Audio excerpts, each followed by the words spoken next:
hello, we're here. The sound of the church bells outside Oh.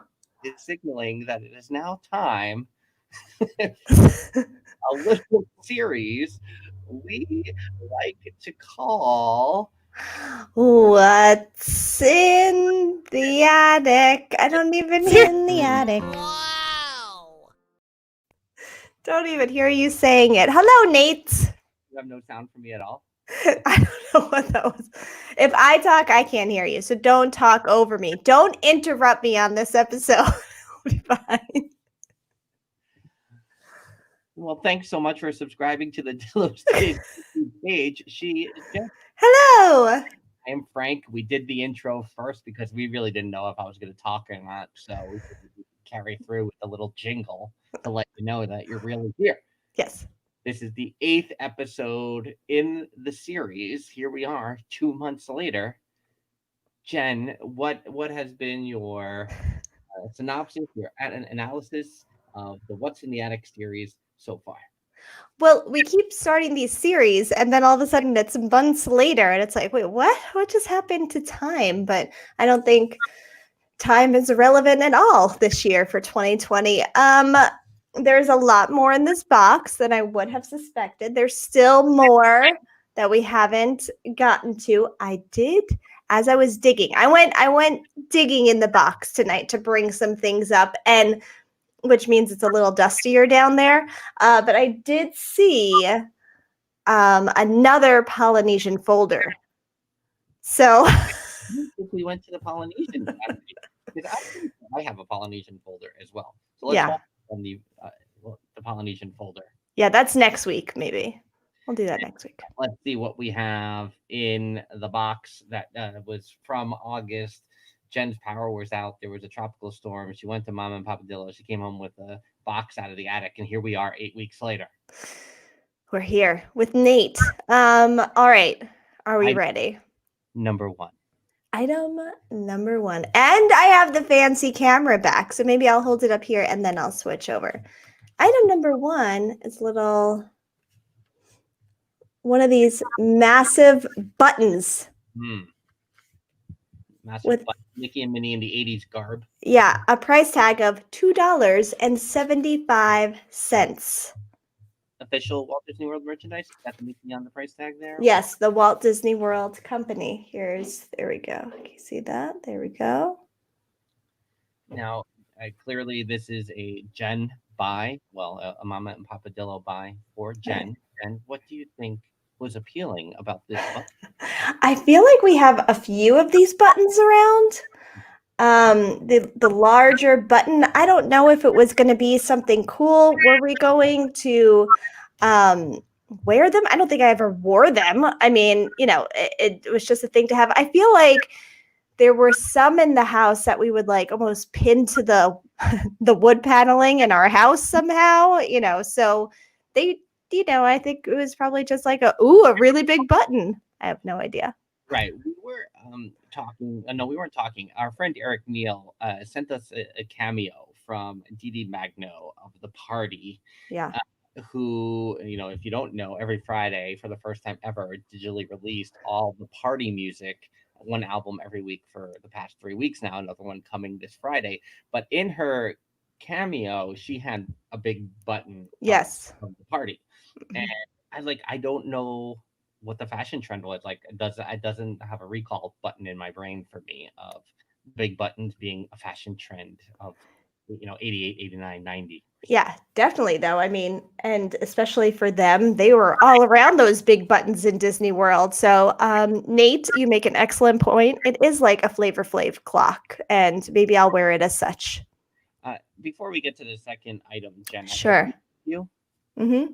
Have a beef with All right, let me come back so that I can properly face this. Camera 1. Okay. Thank you. So you do another podcast besides Theme Park Thursday. I do.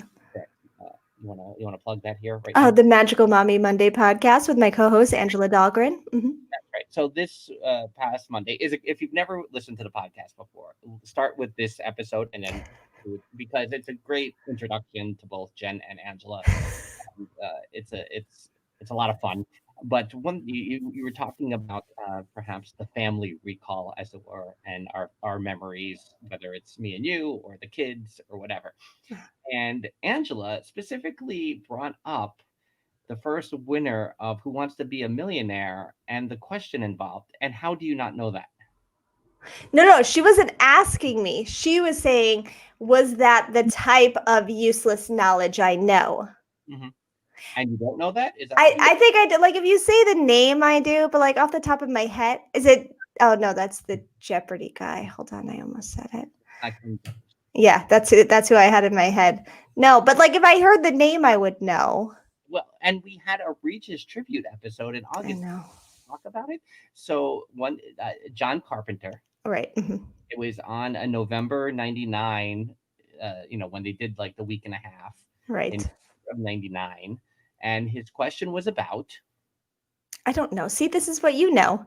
which of the presidents appeared on Rowan and Martin's Laugh-In. What? Why would I remember that? God. This is what. But did you appreciate how I was talking about you and your memory? No, I appreciate that, and it's spot on. And Yeah. as I get older, it's gonna be hard to live up to that. That is correct, Nate. Nixon is the answer with the president. And then John Carpenter called his parents, as his phone a friend. He had not used any lifelines. Right. I mean, I remember the whole situation. I don't remember the question though. But again, to me, it was too smart. You're tapping into like also things, oh, presidents, oh, school, shut down. It's not useless enough.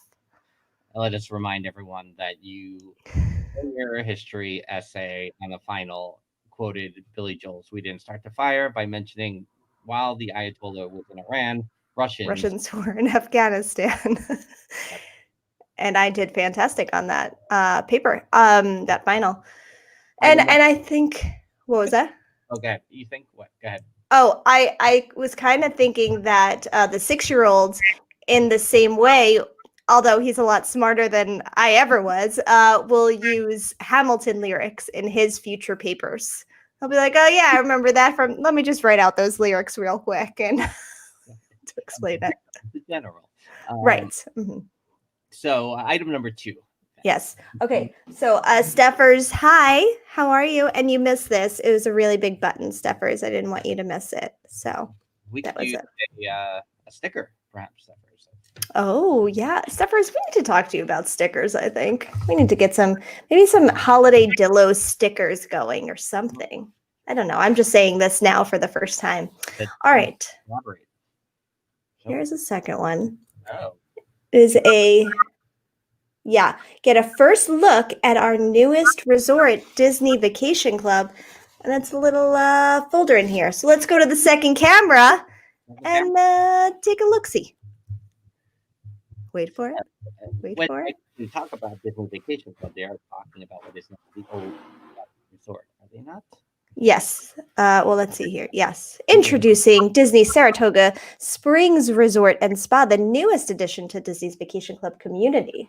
No, it's actually about the spring. Yeah. Interesting. All right, let's see what we got in here. I don't want to give too much away, so let me do one at a time.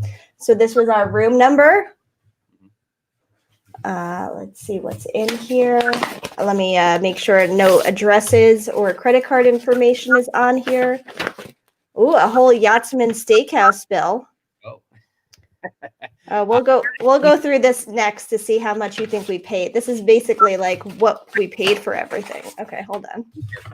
Thursday where we referenced the Yachtsman Steakhouse. That's true. World update from January 16th to 31st, 2004. Oh, 2004, so later. So what's Saratoga Springs? Wait, say those dates again. 2004. January 16th to 31st. All right, so who was there? That's a holiday weekend in January, probably the Martin Luther King holiday weekend. That's probably just Mama and Papa Dillo. Yeah, I think that's a Mama and Papa Dillo. I don't recall them staying at Saratoga Springs. We may need to look into that. But yeah, I definitely was in my final semester at grad school in 2004. And that was like 6 months before I moved there. and it's my MFA in dramaturgy. Oh, good. Right. So this is a little brochure here. We also have a map of, well, why do we have this? We have a map of Disney's yacht and beach club resorts. Maybe they didn't stay there, but this was the folder being used. Right? Maybe they did a tour or something when they stayed at the yacht club. All right. Let's see if we can. Right? Yeah. Yeah, there you go. Because I'm sure they probably stayed in the beach club villas. That was way more up their alley. Possible. Like I said, Jen, for the first time in January of 2020, that was the first time I ever walked through the vacation club portion of the beach club through the villas. I had never been in that. That is crazy to me still. I refused to go through that area. I pretended it didn't exist for That's weird. years. And so that's interesting. So yeah, you're probably right. They might have stayed over there or at least got a tour of it. That's how they ended up with the folder. Yeah. I guess they stayed at the yacht club. I feel like they stayed more at the yacht club than the beach club post 2000. Yeah, sometimes if they did like quick trips. Mm-hmm. But they did enjoy those villas over there, but they were probably just pool hop if they were over there. Is that allowed? I don't know.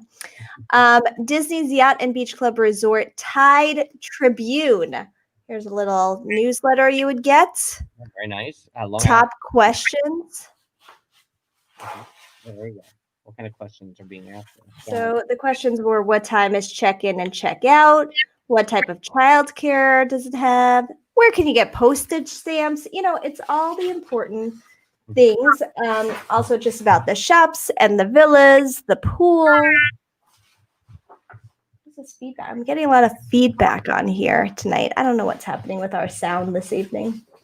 If you're getting a lot of feedback as you watch, our apologies. All right, I'm going to come out of this so we can play How Much Did Things Cost in 2004? Here we go. All right, here we go. Hello, Long Island Frank. All right, here we go.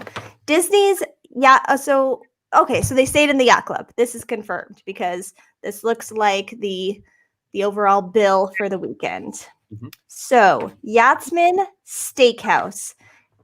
Clearly just the two of them. Mm-hmm. How much did they spend at Yachtsman Steakhouse in 2004? I'm going to go just based on the food, no tip included. I'm going to go $186. You're pretty close. And I would say this is probably with tip, I would assume. But it is a total of $174.09. Mm-hmm. Mm-hmm. I mean, I don't know how much alcohol they had that night, which I think would determine, whether, right. Papa Dillo's drink of choice, Mama Dillo.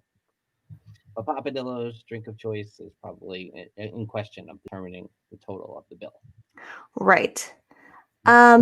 Next up, let's go. How much did they spend at ESPN Sports Club for a little meal? Probably a lunch. I would assume that was a lunch. Go over to ESPN. Yeah, go over to ESPN. I'm going to ask Nate Hardy if my sound is a little bit better now that I've raised my mic. Oh, all right. Yeah, ESPN. What do you think for lunch? For lunch, just Mama and Papa Dillo.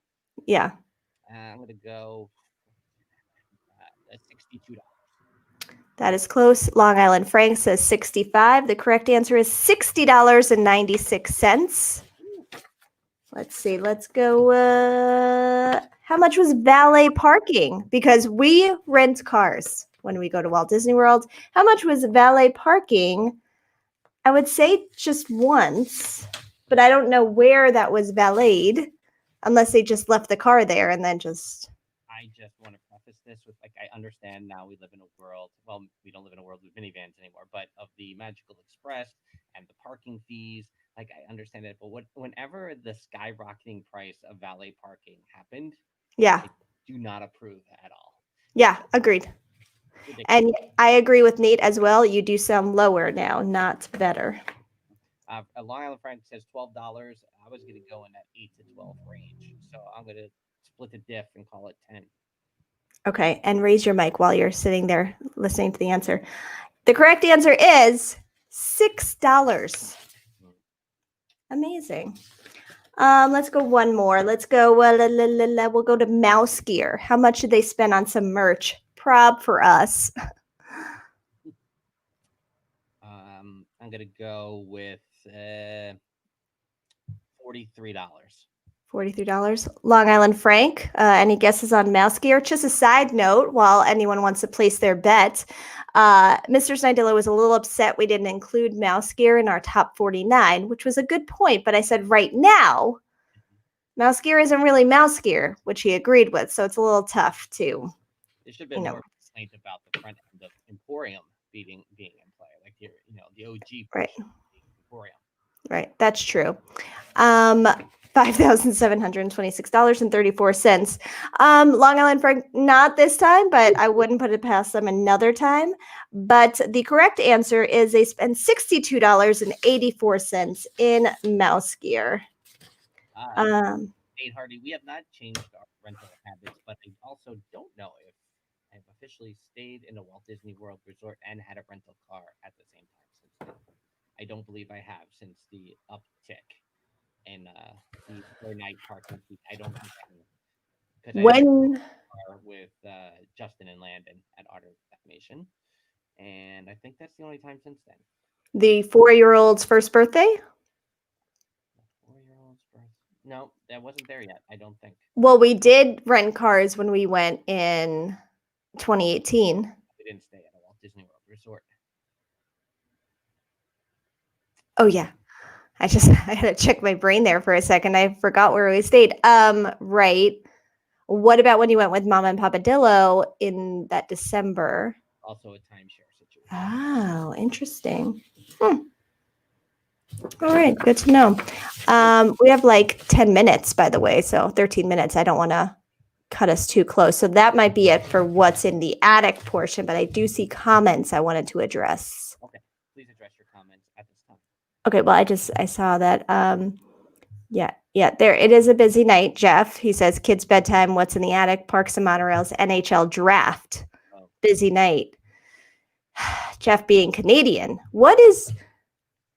We have to talk because what is your team, Jeff? Because listen, we are Islander fans, going way back, but so we should really hate the Rangers, but I hate a Canadian team more than that. So we're going to have to talk about it. Everyone is saying you're low. So I think you're going to have to switch your mic for Parks and Monorails because no one could hear you.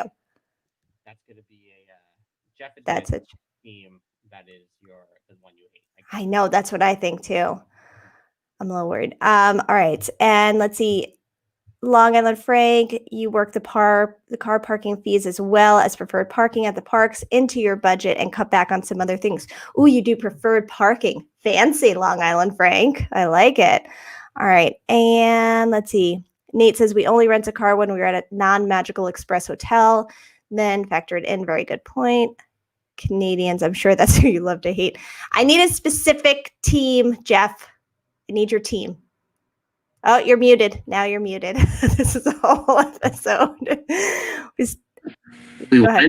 If you're picking the Toronto Maple Leafs or the Montreal Canadiens. Yes. Oh. So maybe he's saying. Yeah, he's saying. I'm going to need clarification. I need clarification. So I'm renting when my son was born and construction at MGM. Yeah, I get that. Take a lift, right? Bruins for Skipper Bob. Hi, Skipper Bob. Jeff, it is the Toronto Maple Leafs that we hate. The Darcy Tucker incident on Michael Pekka. Not okay. Is only second. Jen doesn't remember this one as much, but it is the Dale Hunter of the Washington Capitals on Pierre Turgeon. That is of equal. That's Turgeon. I still got my jersey somewhere in Mama and Papa Dillo's house.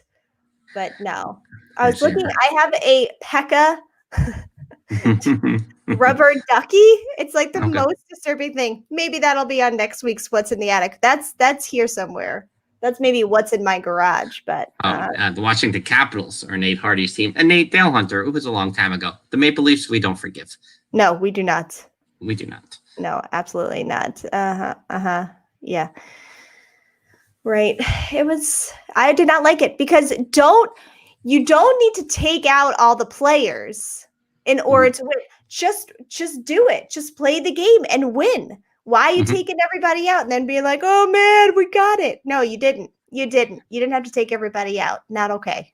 And Jeff, I'll say this about 1993, where the Canadians did beat the Islanders to reach the Cup final, which was the last time the Islanders were in the Eastern Conference Finals until this year.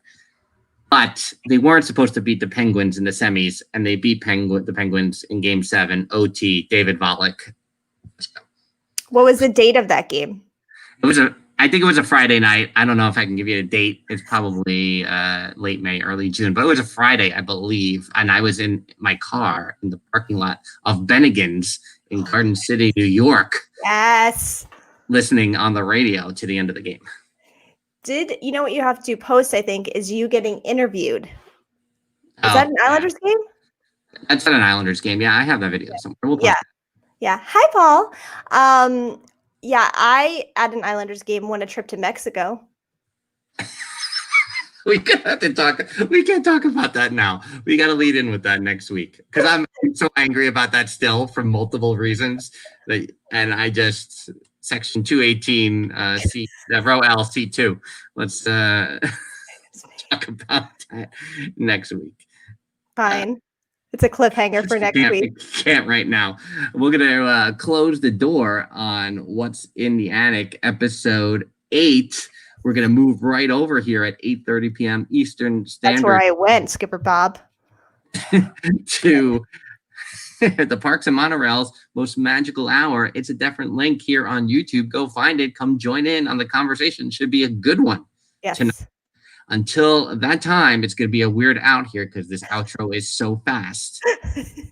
She's Jen, and I'm Frank. Bye-bye. Deuces. What's in the attic?